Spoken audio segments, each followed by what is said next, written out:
All right, here we go. We have the best of the best here in Sofia, and very excited about this conference. But how do you tackle this subject that's so big and broad? PwC, the global multinational, is predicting that AI will contribute 15 trillion to the economy, to the global economy by 2030. So that's such an important and broad topic, but specifically on AI in journalism, what we tried to do when we put this together, we're gonna have Ken and Abby give us an overview on their keynote of the future of journalism and AI, but we have 3 panels.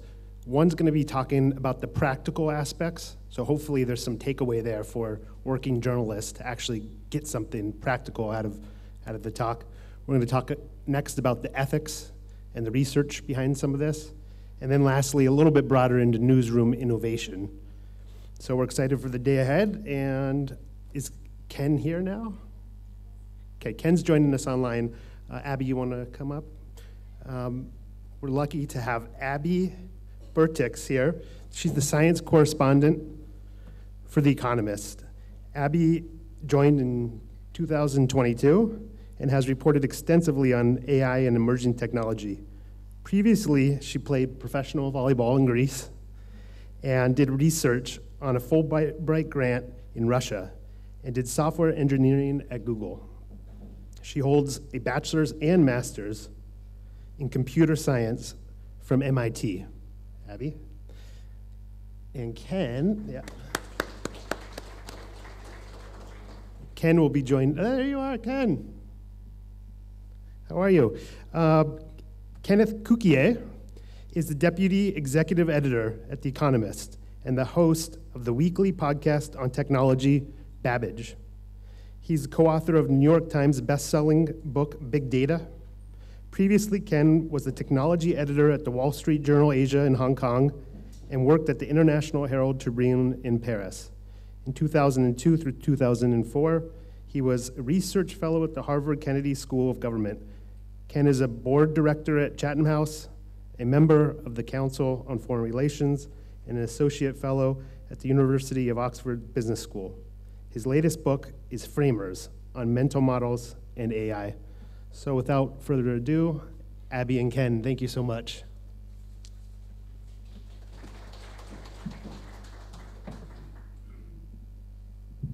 Now I have to adjust the microphone back up, Zach. Thank you. I think Ken is going to start us off here, but is there a way to get the slides on the screen?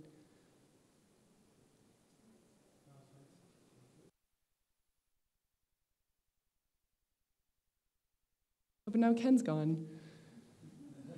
But, oh my God, I'm gone. This is terrible. Actually, maybe they need to see the slides or me. It's a choice.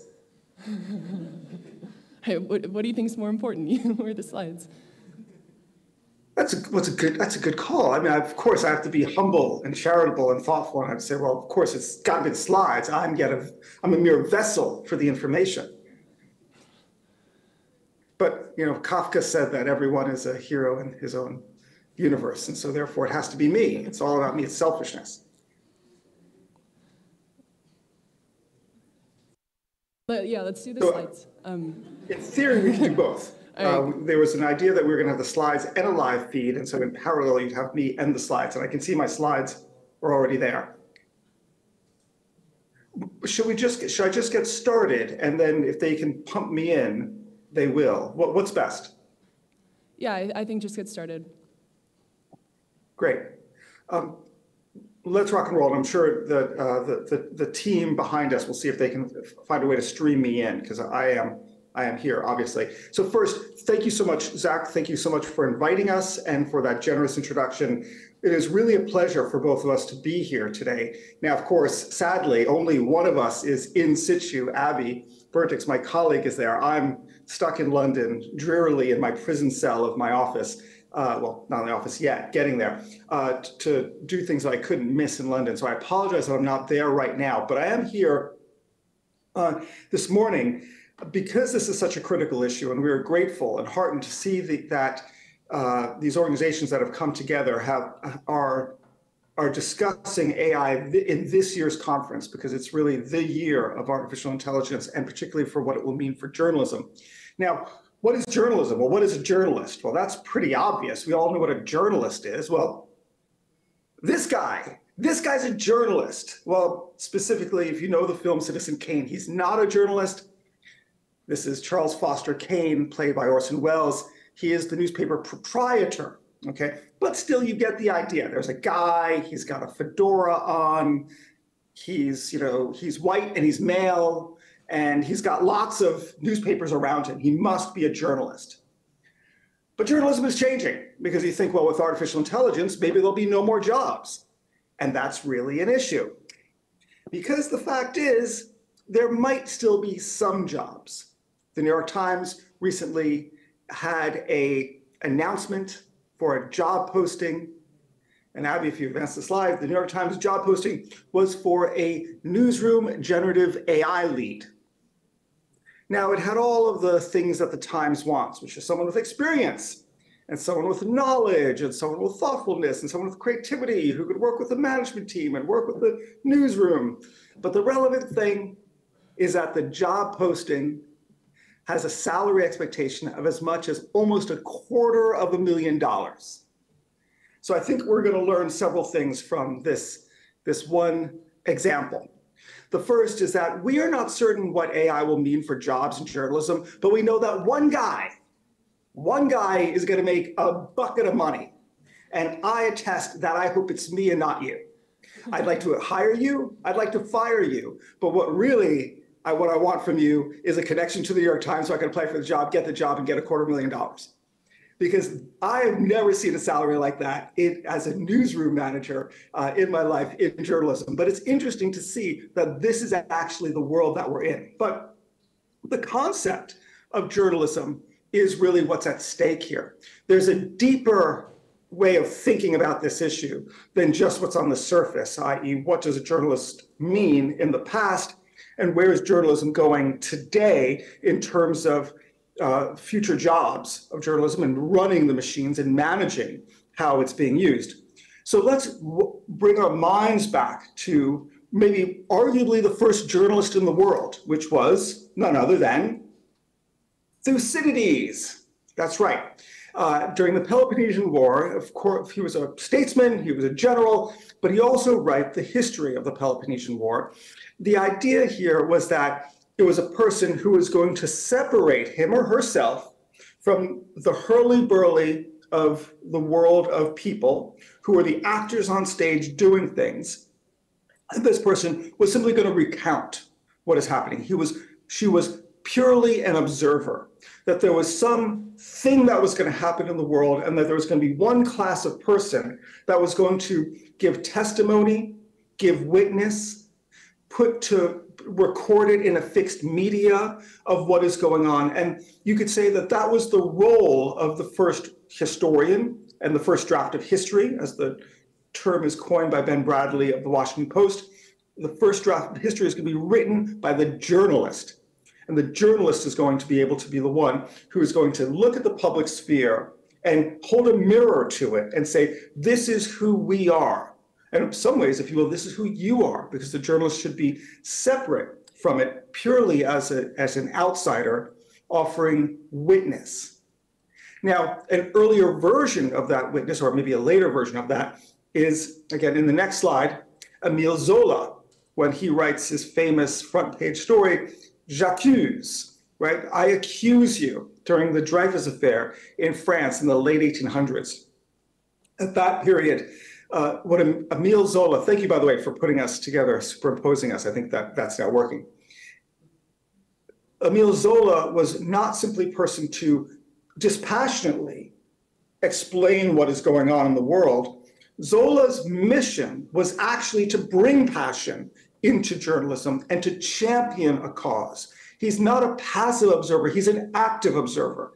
And journalism, when it's at its highest mark, is trying to do these multiple features, these multiple things that are actually in contradiction to themselves, because if you're passive or you're active, those are two different forms of journalism. Typically, the wire agencies, Reuters, Associated Press, are going to try their very best to be dispassionate, to be passive, simply to say, these many people died. These government troops shot into the protesters. these protesters were sending Molotov cocktails into the troops of the government, right? Just without fear or favor in the terms of the New York Times, no bias. At the same time, journalism at its best, actively looks for the problem, points out the problem, says, hey, we've got to fix this. And the high watermark for that in the West was the Watergate scandal, where the Washington Post reporters, Woodward and Bernstein, but there was other journalists as well in other media organizations. And the next slide depicts this. Well, of course, you're thinking this is where art mirrors life, because this is not Woodward and Bernstein. This is Dustin Hoffman and Robert Redford, but I rather relish the idea that most people have fixed in their mind the two handsome actors rather than the real Woodward and Bernstein of Watergate.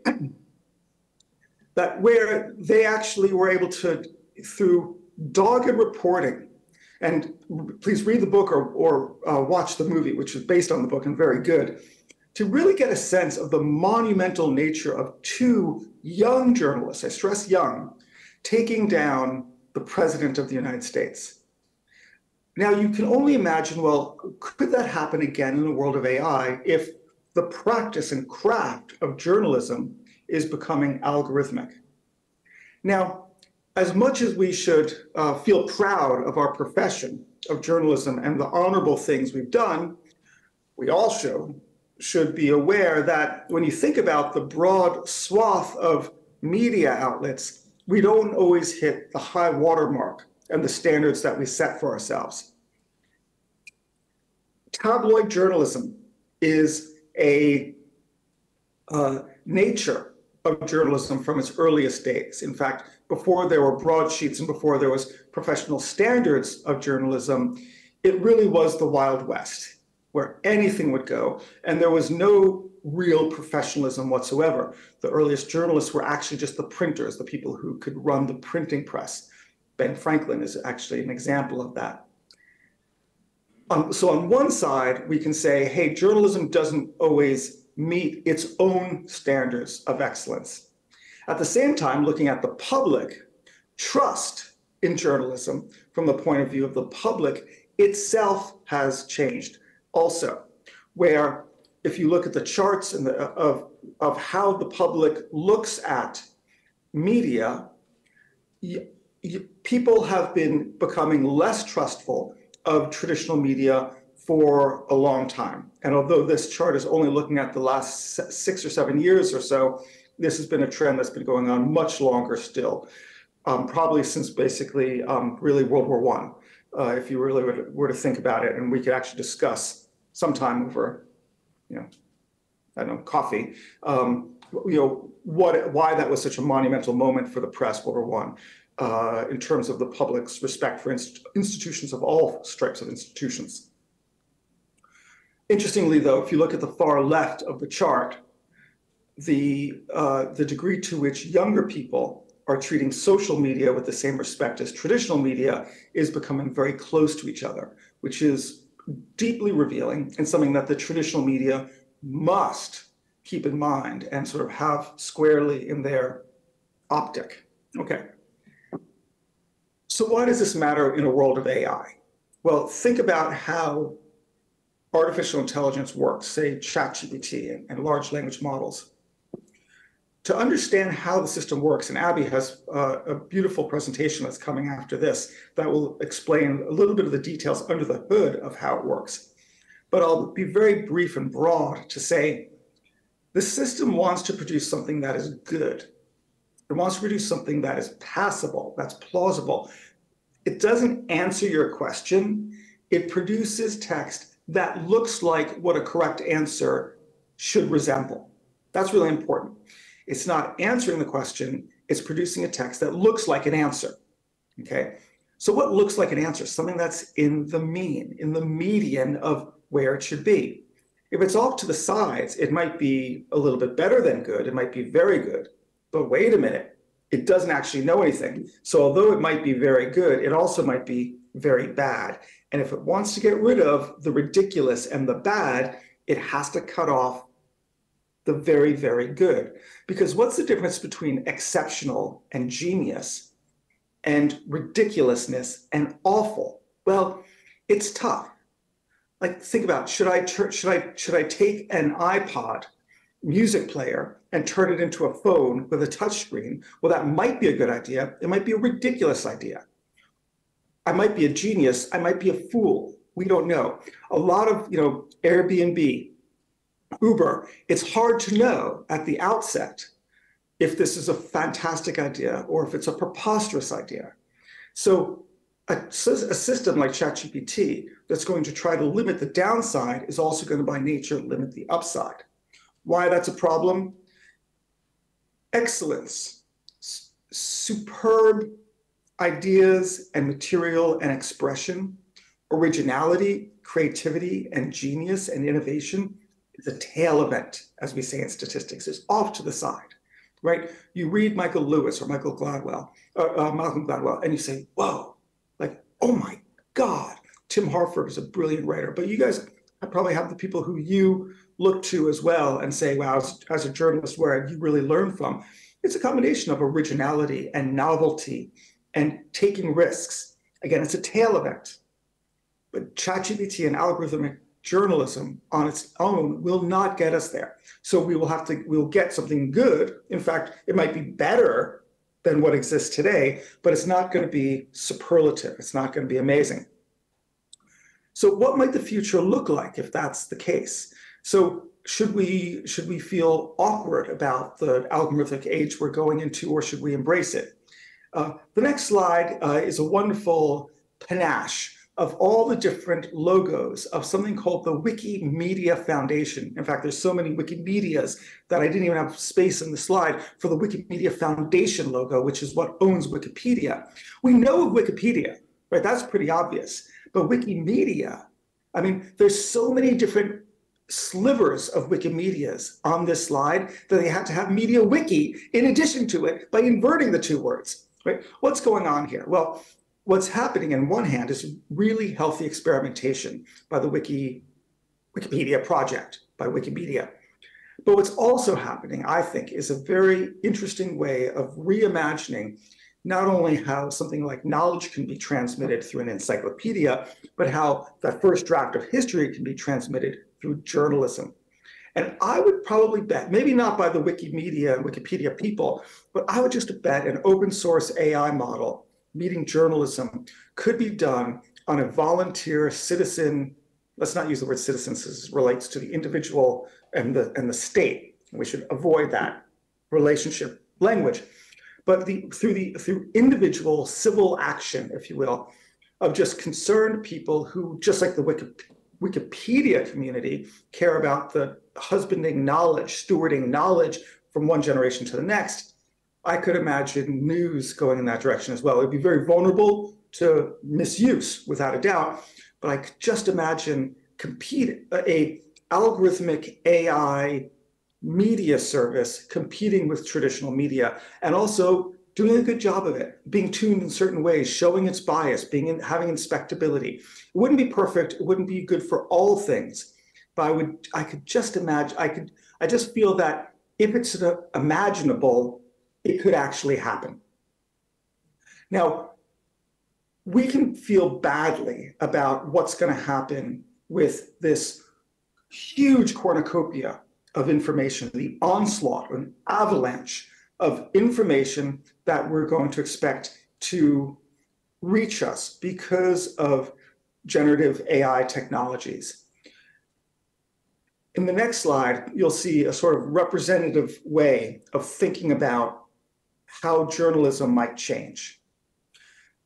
My mental model in this is that most journalism isn't very good. It's kind of mediocre. I think actually, weirdly, most things in the world kind of suck, and you get these you go into these higher levels of greatness, and we pay a premium for it. So we go to a band at a bar, and they're okay, they're not bad, but you pay, $400 a ticket to see, your favorite act at Wembley Stadium, right?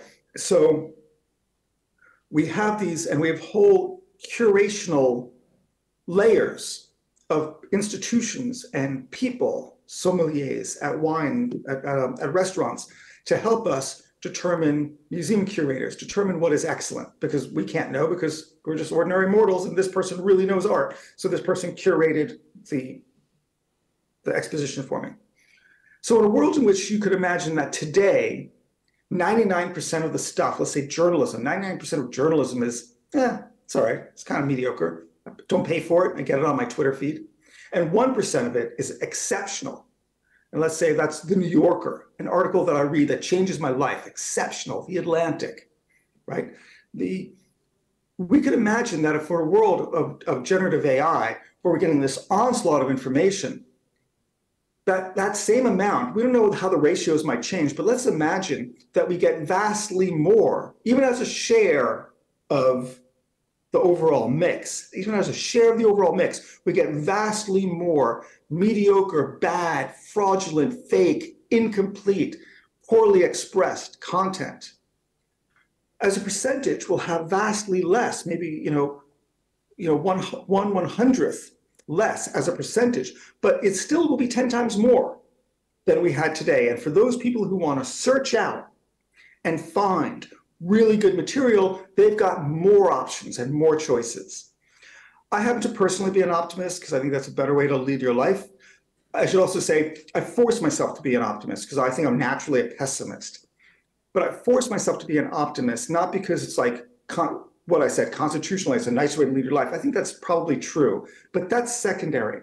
It's because if you look at your reading of history, you have to be optimistic, right? Think about Bulgaria, 70 years ago and today, things are better, right? Things had been dark after World War II, they're better now. Fragile, better in all of Eastern Europe. But let's look at so many other places as well, from the clash of the superpowers and the threat of nuclear war, better now. So my reading of history is that although there's a growing darkness, there's also these pockets of exceptional beauty and promise and potentiality and optimism. And it might be a little bit like the Middle Ages with the monasteries. So if we're a journalist, we want to be in the monasteries that are producing new knowledge and advancing the cause of civilization and progress. And if we're the readers and the public, we want to do that as well. And I do believe that in our professional lives, we can reach out to those people who have the right values, have resources, and have responsibilities to actually advance humankind for the better. And so that's what inspires me. And that's why I also think that AI is going to be a positive, even though it's going to have a lot of negatives as well. If we consider the information commons and think about what the informational world was like 2,500 years ago, we understand that there is this public sphere and there is this concept of truth, and that we can actually interact with it as a journalist to try to produce information for people to make wiser, better, rational decisions.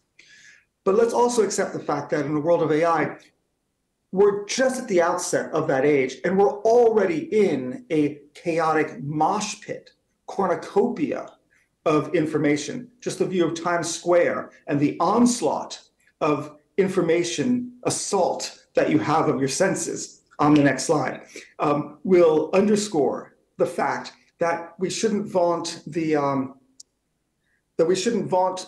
this concept of the information commons as some pristine place that is unadulterated and unpolluted. We already live in a polluted information commons, and most people are quite wise to it. So although we will have this new tool that will increase and deepen the amount of pollution in our informational spheres around us, I think we're going to have to become better at being able to adjudicate, being able to judge what is good and what isn't, and what we decide to put our attention to and to what exclusion.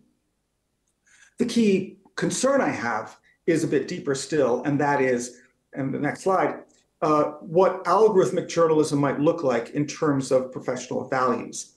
Take the case of censorship, in which at the outset, we have today this concept of whether there is a prior restraint. Can the state forbid us to publish, or does it force us, does it allow us to publish and then sanction us if we do something wrong against the law after publishing? Every institution wants to forbid publication, and every editor wants to actually publish first and face the consequences later. Now, if journalism is being done by an algorithm, it might be programmed in what happens. And if those rules are programmed in, it can't make exceptions. And if it can't make exceptions, then we actually are in a world in which we have algorithmic censorship, even if it's a sort of informal, soft censorship of not treading near a line. That, to me, I find very dangerous. In the Watergate scandal and coverage, Ben Bradley said that there is no prior restraint, whether the Supreme Court knows it or not, right? He was basically flouting the Supreme Court for this higher goal of publishing first and facing the consequences later. That was the bravado of the editor of the Washington Post, who was a remarkable man, of larger than life. But it underscores the fact that if we might lose something precious if we have AI journalism and media owners that are going to be more conservative rather than more liberal. Interestingly, if you had two young journalists at the Washington Post who were challenging the White House and breaking scoops about Watergate, what was going on with the publisher and the owner, same person, of the Washington Post? Like, what was this guy all about? What was the story there? Like, why'd he let it do it and go on? Well, a couple of reasons. The first one is the publisher wasn't a professional publisher. The owner wasn't a professional owner. And the he wasn't even a he. It was Katharine Graham, a female who inherited the job when her husband sadly committed suicide because he had some mental health troubles, Philip Graham of the Graham family. And so she was an outsider, just like these two young kids, Woodward and Bernstein, were outsiders to that community. And that's why we had this very special instance of Watergate. So what could we expect in the future? Abby is going to give us a great rendition of what the world of AI journalism looks like. And we're going to conclude looking at the future and also having a conversation with you, with your questions and your comments and observations. But I'll make a few thoughts that I think we can expect. And the first one is, where will value reside? What will bring value? So the first one is going to be brand. I think that even if we have AI-produced journalism, let me say, I shouldn't say, let me step back. I shouldn't say maybe if we have AI-produced journalism. That's just not on the plate. We will have AI producing our journalism in very specific ways. We're probably not going to, most places, some will, but we hand off everything to the machine. But all media and all journalism will be interacting with this tool in the same way that we have electrification in our newsrooms. We have computers in our newsrooms. We have the internet in our newsrooms. We'll have AI in our newsrooms. So brand will become more important than ever. People will know what they're getting when they see that brand, and that brand will have to be very distinct. Not every company and not every journalist is going to be able to get there, whether they're going to be meeting their audience with excellence or they're going to be meeting their audience with fun and humor and pizzazz and breaking the rules. There's a place for The Economist. There's a place for Vice. There's a place for The Sun. There's a place for Playboy, right? I think you're still going to have this huge stratification, but you're going to know your lane really well, even if you're going to go into other people's lanes, right? You're going to know your lane. Brand is more important. The second is, in a world in which we will have a lot of automated content, live content will become more important still. Just like you can buy the record, or you can buy the CD, you can buy the file, right? You can stream the music, if you will, take your metaphor. But everyone wants to actually see the performance live and the spontaneity and the humanity of it. At the same time, there might be a downside to that. You'll have the celebrity journalists, just like you've got the Taylor Swift effect in music. So you will have the Michael Lewis's and the Malcolm Gladwell's, and then you'll have poor people like Abby and me, in our cell with the warden cracking the whip while we type furiously to get our work done. So, and I put you in that camp as well, just the working stiffs and the celebrities. And so the point is that we still want to have our great journalists and we want to reward them and we want to respect them, but we don't want to create people on pedestals because we would rather it be more egalitarian because we're working for a common purpose. So I see that as a potential problem. There will be new formats. Who would have thought that vertical video, 2-minute vertical video would challenge the BBC, but it does on TikTok. It challenges all news networks. So we need to get onto those formats and onto those new platforms. If Fortnite can collect an audience of 12 million people in a single setting to meet a celebrity, why can't we have an audience of that many when it comes to a news event and feed them with high quality news content? I think that that's where we're going to go as well, by bringing our news to different platforms. With that, let me hand now back over to Abby, who is going to explain to us AI in journalism, what's actually happening, and how it works under the hood. Thank you. And I'll be here staying, watching it all, and enjoying it, and coming back at the end.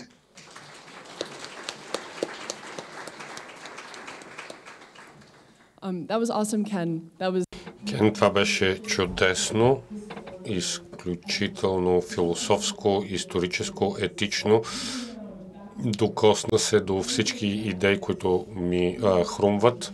Ще се опитам през следващите 20 минути да ни приземя в фактите и да се опитаме да разберем какво се случва. Какво е изкуствен интелект, какви са инструментите и как това може да промени работата на журналиста, как може да промени журналистиката. Накрая ще погледнем малко по-философски и ще погледнем към бъдещето. Първо, какво е изкуствен интелект? Ако погледнете полето на компютърните науки, през последните 100-200 години ние се опитваме да ползваме компютрите, за да симулираме човешкия интелект. Това звучи много впечатляващо, но всички тези модели са компютърни програми. Ползват математика, за да се учат от данни и да правят връзки между данни. Това е всичко. И правейки такива прогнози, тази програма изглежда интелигентна. Тя прилича на изкуствения интелект, различна от изкуствения интелект, но се опитва да го симулира. Важно е да го имаме предвид. Това не е човешки интелект. Може да се държи по същия начин на повърхността, но под повърхността механизмите са различни и това е важно. Първо, нов ли е изкуственият интелект в журналистиката? Не знам дали мога сега да прочета списание или да погледна в интернет, без да видя заглавие, което възхвалява изкуствения интелект и неговите употреби. Изкуственият интелект обаче се ползва в журналистиката отдавна за Big Data, големите масиви от данни. Ползваме го в бек-офиса, за да ни препоръчва статии, да транскрибира интервюта. Например, ако сте записали интервю, го прекарвате през изкуствен интелект, за да ви го транскрибира. Субтитриране, как да се показват съдържанието на хората в търсачките. И това за търсачките и препоръки за медийно съдържание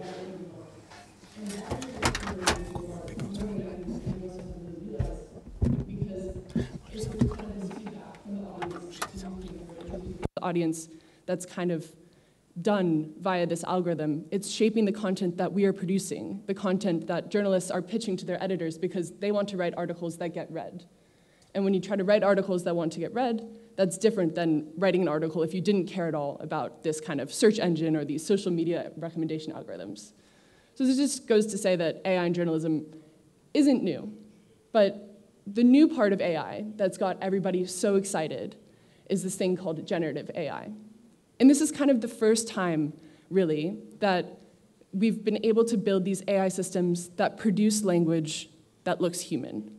Like, it's very, very hard to kind of take an output from ChatGPT, take an output from a human, and be 100% certain that one is AI and one is human. This is kind of the Turing test, where if you're blindfolded, you don't know who it is, are you able to tell if it's human or not?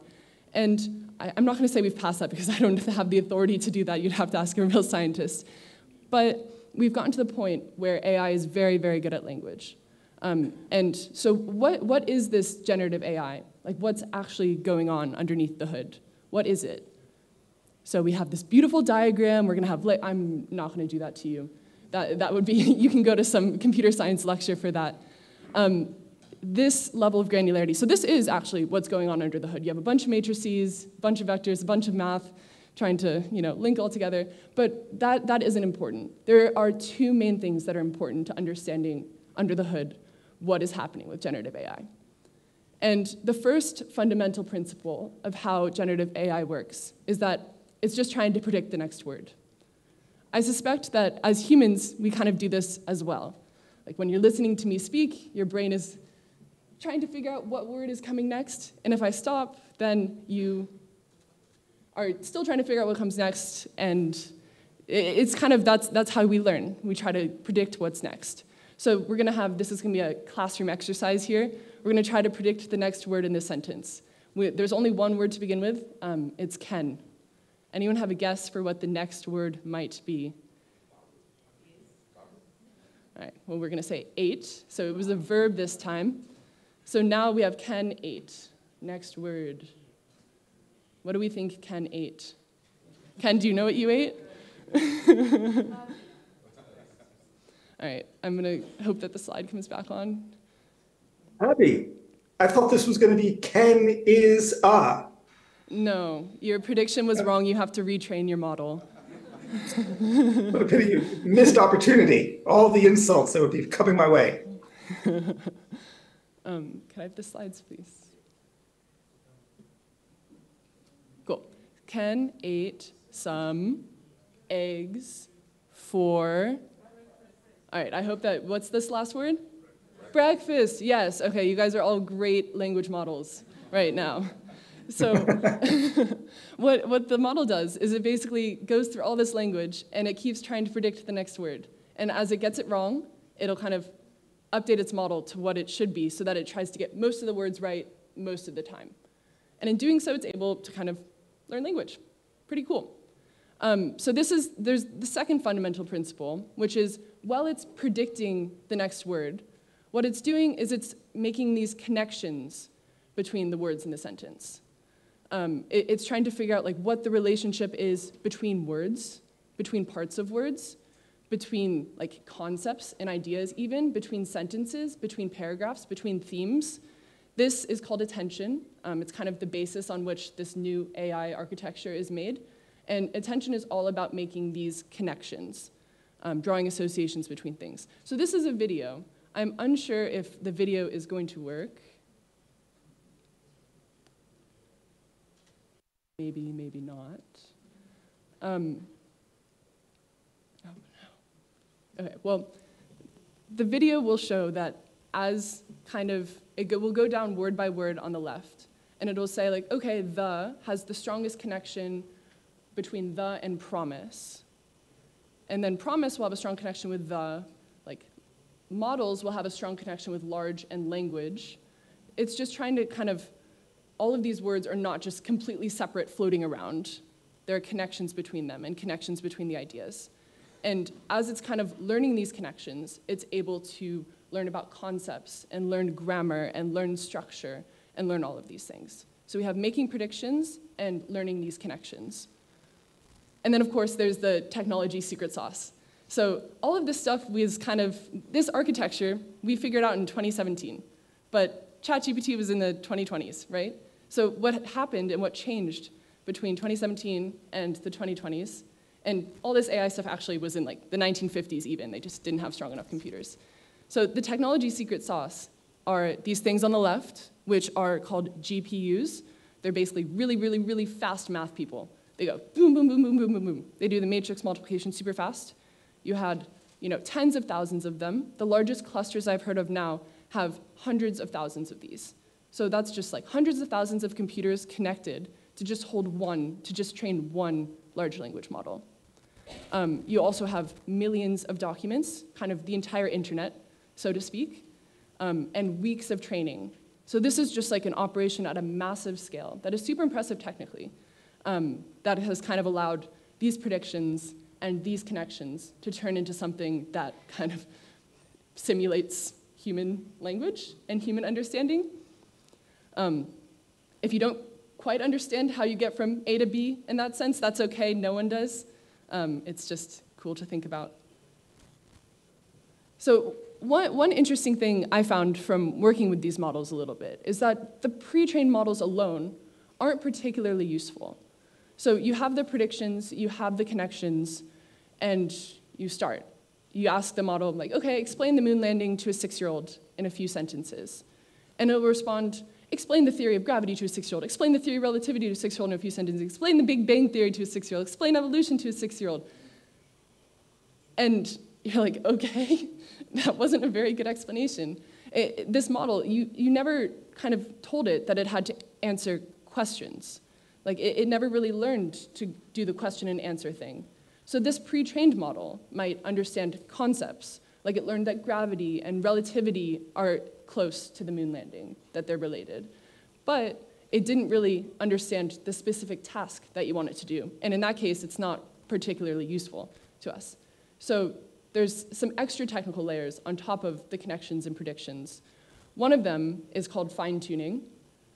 This is basically just taking the pre-trained model, using kind of domain-specific data. So say we want to get really good at question and answering, or say we want to get really good at medicine, or really good at baking chocolate cakes.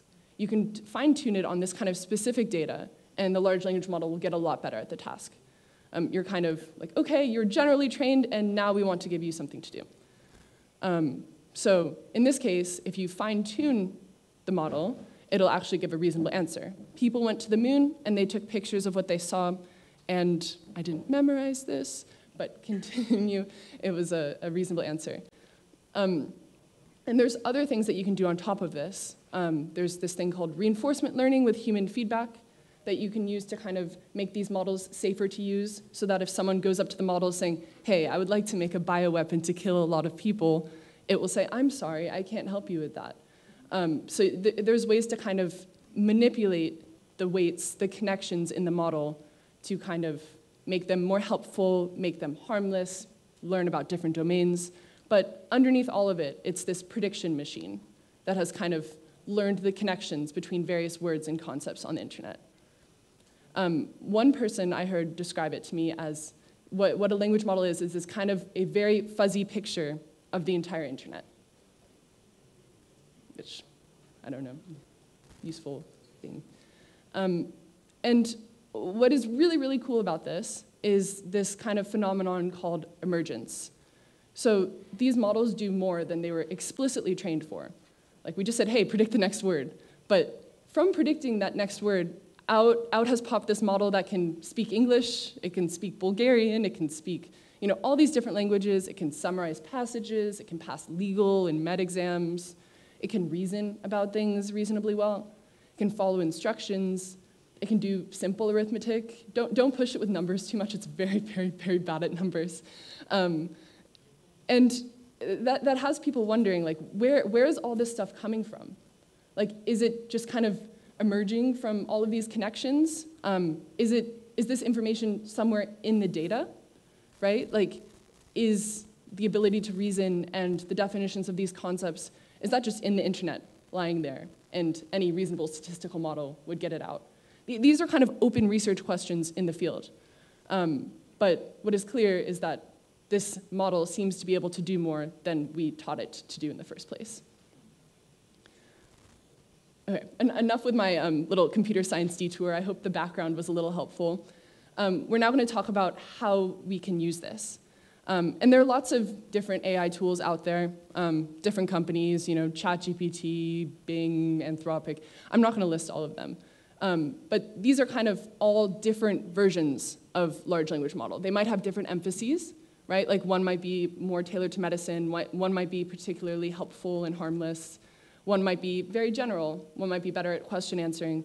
But there are a bunch of these AI tools that have all been trained in a similar way, but on slightly different data, slightly different architectures, maybe for a different amount of time, but they're all kind of, the underlying principle is the same. And that brings us to journalism and AI now. You can thank Ken for this slide. These are the most cliche robots I've ever seen about journalism and AI. I think the funniest part is that they are typing on a computer, even though they're AI robots. And the fedora is also a really nice touch.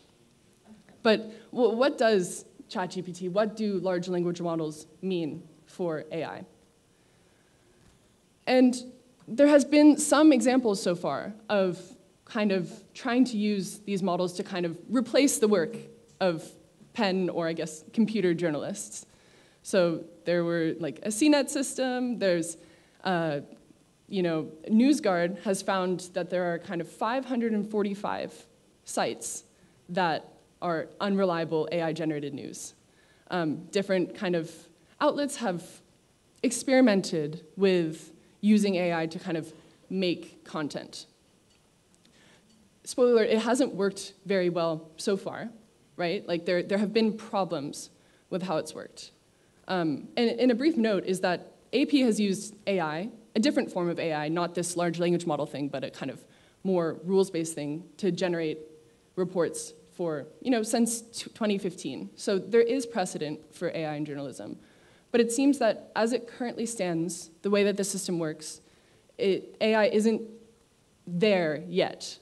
We don't have the trust there yet that it can replace the entire stream of work. But people are working on it. And there's surely many other examples that we're not even aware of.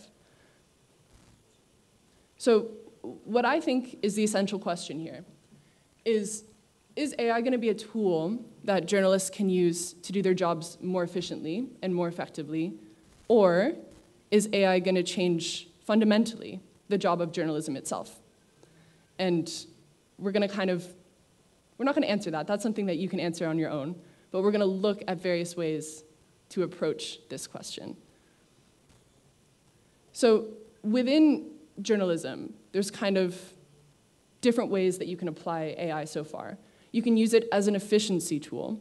This might be kind of, I'm writing an article on fish farms, and I want to know how they work, and I might ask ChatGPT, hey, can you explain fish farms to me in 5 sentences? Or what are the interesting things with fish farms? This kind of replaces a Google search, right?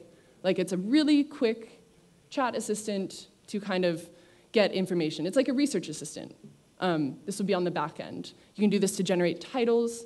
You can do this to basically make things faster. There's a cool tool for coding, computer science coding, that you can use like a built-in, it's called Copilot on GitHub.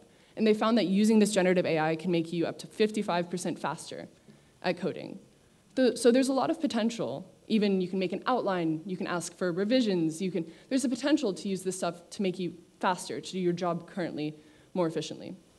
But these are all kind of on the back end. Like, it's not producing the content for you. It's not making up the ideas for you. The next kind of level up in difficulty of AI applications would be in language. So just simple language tasks, not actually asking it to do any information manipulation, but just language manipulation. Like, can you summarize this article? Can you kind of translate this article from English to Bulgarian or back? Can you restylize it, change it from the style of the New York Times to the style of the Economist? Can you, various forms of, you're not changing anything about the information, just the language. Kind of even harder might be changing the medium. So you have a written article, and can you use AI to generate a video or to generate a podcast? And then the hardest, those I already said. The hardest job is to using AI to do knowledge tasks, to kind of analyze ideas, to generate ideas. And the reason that this is riskier and harder to do, one of them is hallucinations. And I'd briefly like to talk about hallucinations in that kind of everything the model makes is a hallucination. So it's less about the hallucination and more about the deciding which ones are we agree with and which ones we don't agree with. But that's very risky as a news organization when you need to kind of say the truth. And then there's the other thing, which is AI, these models are very good about interpolation. So if you have like 3 dots, it can fill in the line between the dots, but it's very bad about extrapolation, kind of continuing that line outside of the dots. So within what we already know, it can kind of figure stuff out, but outside of what we know, it's a little more difficult. And Ken added the transformer picture. So one kind of argument about AI is that it will liberate journalists from kind of the daily drudgery, the grunt work of monotonous tasks, and this will free us to have more time to do the exciting things, the stuff that really matters and will lead to better journalism. I'm not 100% sure if I buy that argument, because as these tools evolve, expectations also evolve with it. So, you know, I'm expected to do more now because I have access to the internet and Google and Zoom than someone might have been, you know, like a high school research paper now, you're expected to do more because you have access to Google than you were in, you know, 1950 when you might have had to walk to a library, look at the library books, etc. So as the tools evolve, the expectations do as well. And what this might mean, this might not be true, but it could mean fewer people doing more work, right? US newspapers had almost 500,000 staff in 1990. And then come 2016, it was only 180,000.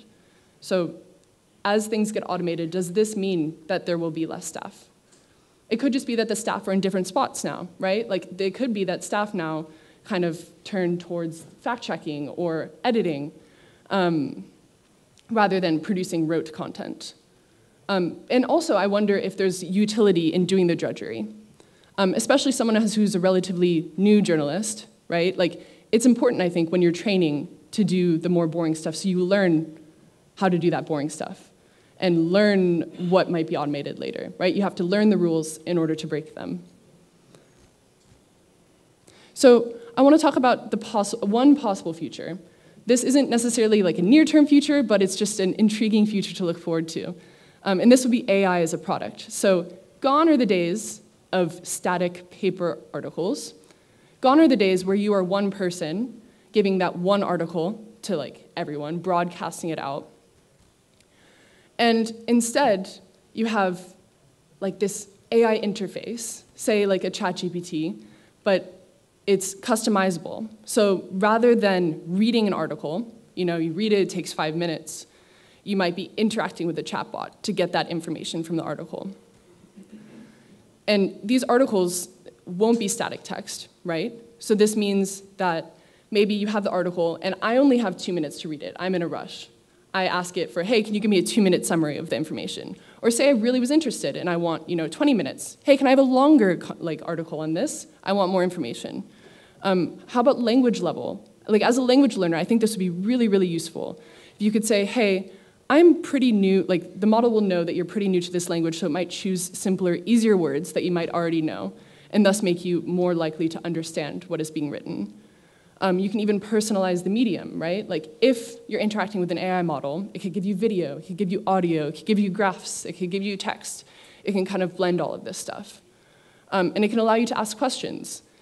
Often, I'll be reading an article, and they'll mention this like philosopher or this name that I don't know, and I just have to go to like a separate page, Google it, be like, what is this? And if there was kind of an interactive article, you could kind of ask that question, and it could be built into the article itself. So interacting with this kind of dynamic form of ingesting content rather than just having a piece of paper that you can read.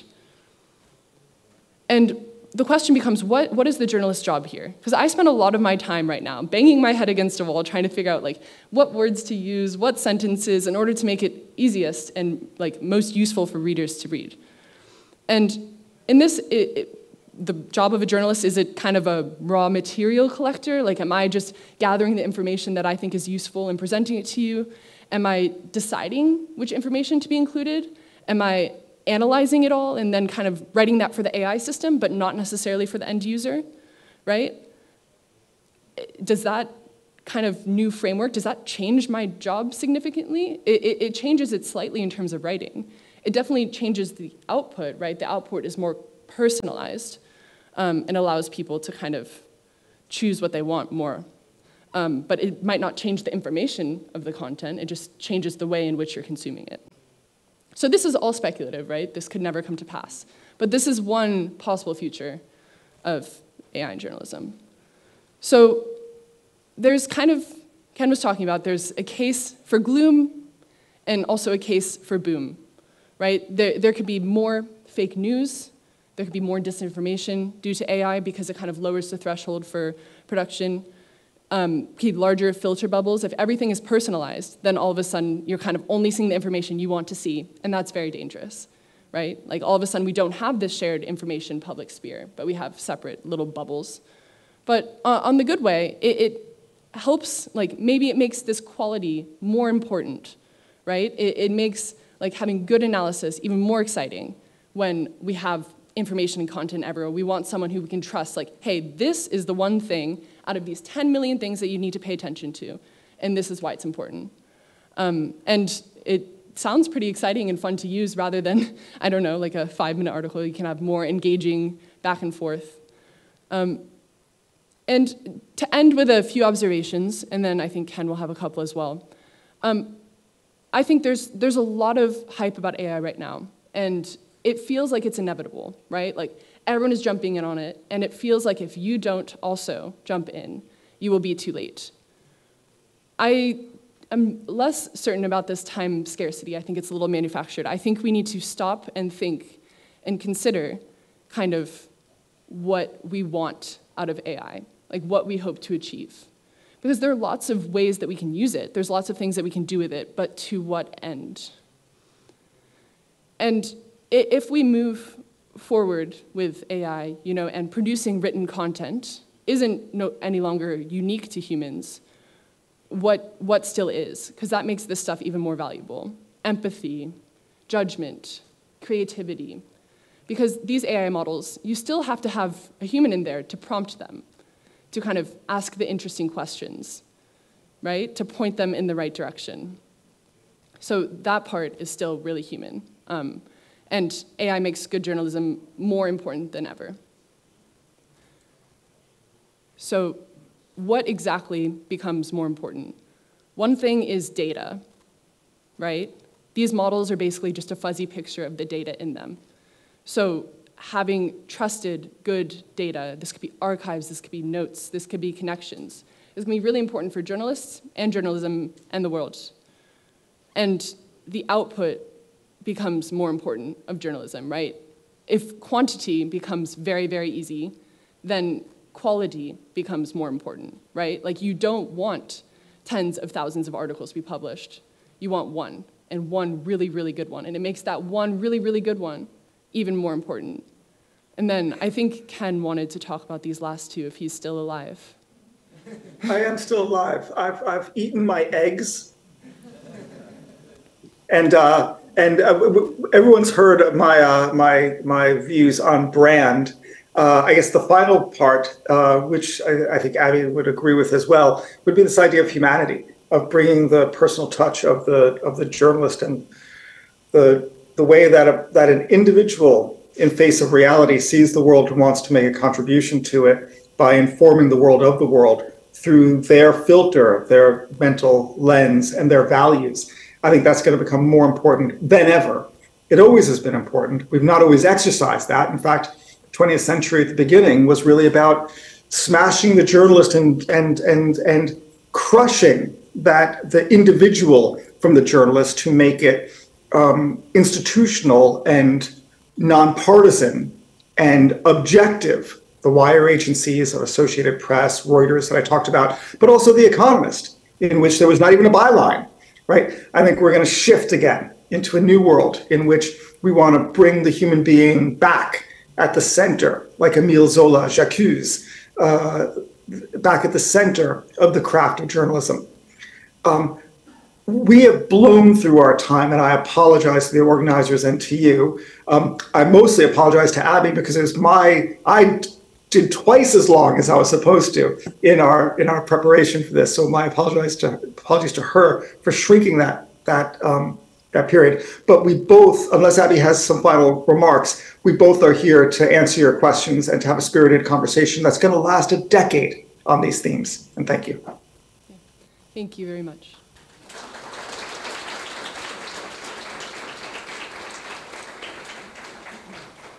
Yeah, if there's a few questions that anyone wants to ask. It looks like there's someone in the back.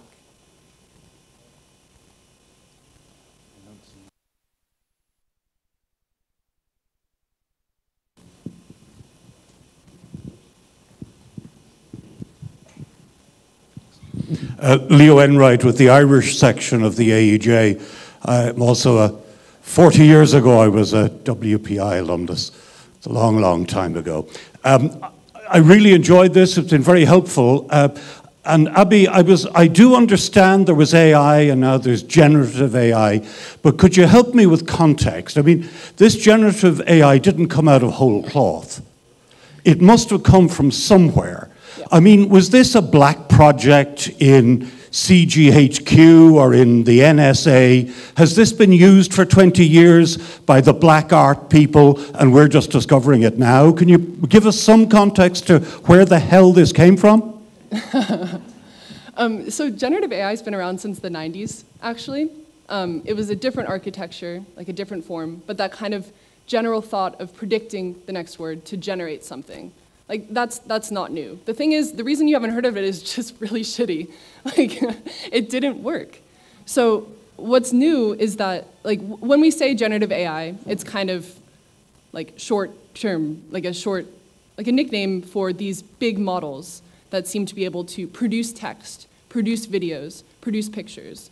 And those are pretty new. Those are kind of, in the past few years when we've gotten the ability to do this stuff at such huge scale, like link up, thousands of computers together to do it. But the algorithms were just, they've always been there. It's always been really exciting in academia, but I think to the rest of the world, they're kind of like, yeah. I hope that answered your question. Any other questions?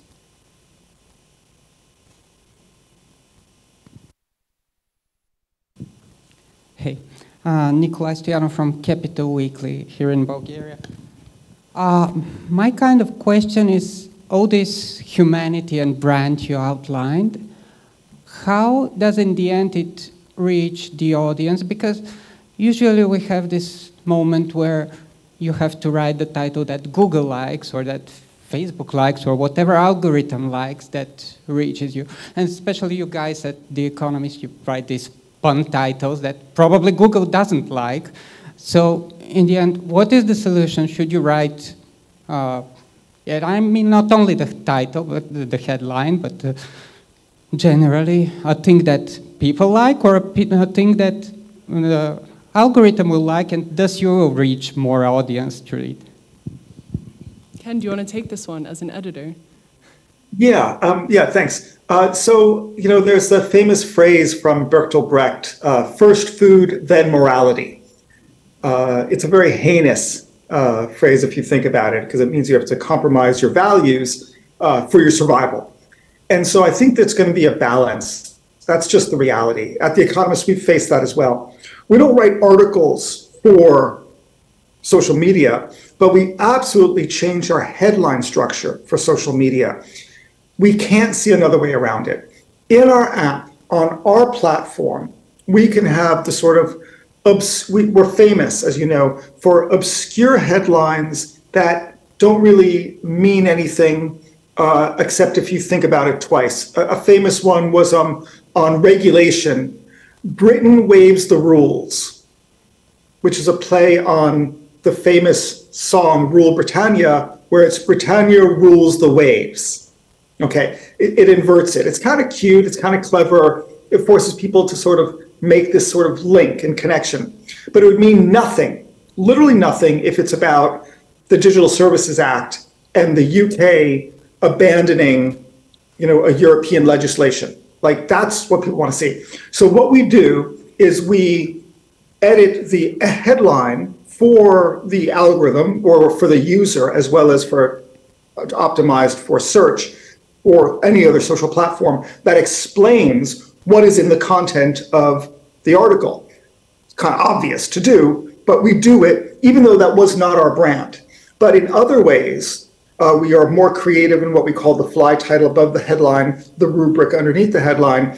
And when we're on our own platform, we allow ourselves to say things that are a little bit more crazy and zany and peculiar, that are not optimized for the algorithm. So I think a media company needs to do both.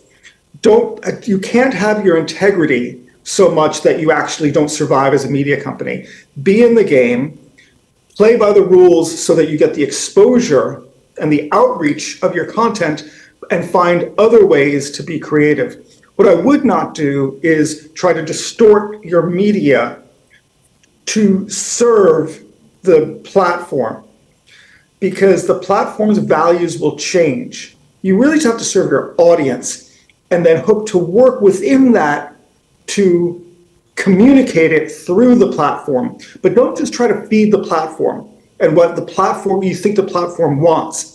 It's got to be about the audience, because in many examples over the last decade, a lot of media companies, Now This News, AJ Plus, and others, not Correspondent, but others, have went very much, for example, into video for Facebook, and then Facebook got rid of a publisher-oriented video, and these companies had built up their franchises, and the business was gone. Right, so definitely go for the ground truth of what the audience wants, and then play by the rules for outreach through the platform. Maybe one more question.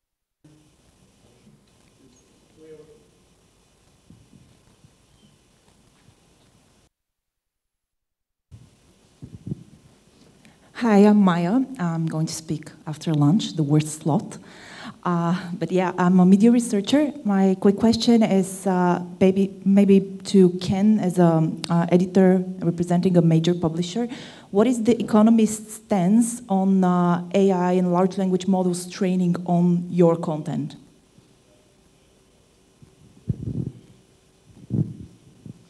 I think I heard that, and I think that was what do we think at The Economist of training AI on our Economist content? Exactly. Is that? Yes. Okay. Do you mean, so let me ask, do you From a mean that in copyright terms perspective?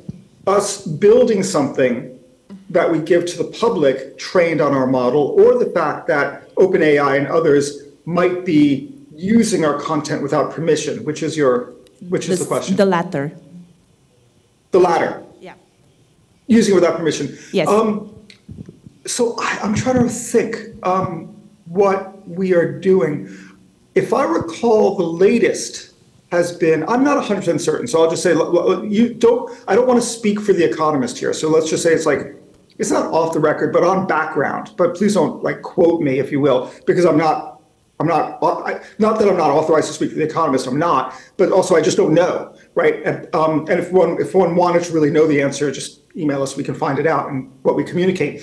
But my feeling is, to answer the question in this context, informally, is that we're watching is it a lawsuit with the New York Times to OpenAI? Certainly there was might be a formal cause of complaint. I don't know if it's actually a lawsuit or if it's a letter asking them, but either way, as we all know, the New York Times has contacted OpenAI and said, take us out of your system. I know we're watching that closely. And I remember that we've done something, and I forgot what it was, but we are definitely, like other media companies, sort of large media companies that have a large repository of information, we're definitely concerned, and we definitely want to uphold our economic rights in terms of copyright and how it's being used. But I forgot exactly the specifics, but that's definitely good enough. I mean, we're definitely, like the New York Times, deeply concerned and watching this space. At the same time, The Economist stands for progress, right? So it's not that we don't want to do it. We just want to do it in a way that we exert our control, and we can experiment, and we can maybe partner with them in that experimentation. So we're in favor of this technology. In fact, as you can tell, we think it's the future of the profession and the future of how audiences will get information, but we just want to uphold our economic rights.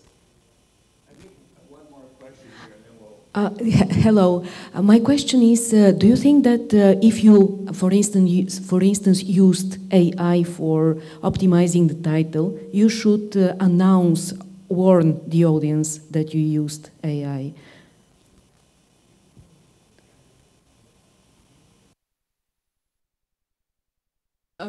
I can take a brief stab. Like, I think, well, yes. I don't know if this is like the Economist position on this, but I think one of the most important things in journalism especially is trust, right? Like when you go to a news media's website, you're reading there because you trust them as an organization, right? You trust the output that they do. Like when I go to the New York Times, I trust that they're not lying to me. When I go to The Economist, I trust that because I write. Just kidding. And if you are kind of putting content out there that isn't made by an employee of the organization, right, that isn't kind of coming grounded in that kind of human empathy, right, like I would, as a reader, I would want to know, right? And we don't know like what that's gonna look like. You know, is it a little watermark? Is it gonna be required by law? Like, I don't know. But personally, I would think yes, just due to trust. I don't know if Ken has anything to add. I think I heard the question that is about labeling whether the content is produced by AI. Yeah. Yeah, no, I mean, that's exactly right. In the question is the answer, and in Abby's answer is the reason why. That if you're going to do it, it absolutely has to be labeled, right? And if you label it, like you're already 50% of the way above board, right? It would be wrong not to label it and then just to put it out there. But if you're going to do it, just labeling it obviates the first hurdle of problem. The second thing it does is it signals that if there's a if people object to it, if there's something wrong with it, the audience will give you a little bit of leeway because they will see that it was done by an AI. And the third, as Abby pointed out, just to reiterate, is that by being transparent, you are maintaining that level of trust with the audience. And the audience is going to respond to it. They're going to respect that more, right? So yeah, I think that labeling is going to be, it doesn't solve the problem, but it gets you into the game in a very healthy way. And if you don't do it, then you've got a big problem. Right, then I think you're doing something, then you're masquerading, then it's deceptive, and then it's wrong. Awesome. Well, thank you very much for your time and for the invite.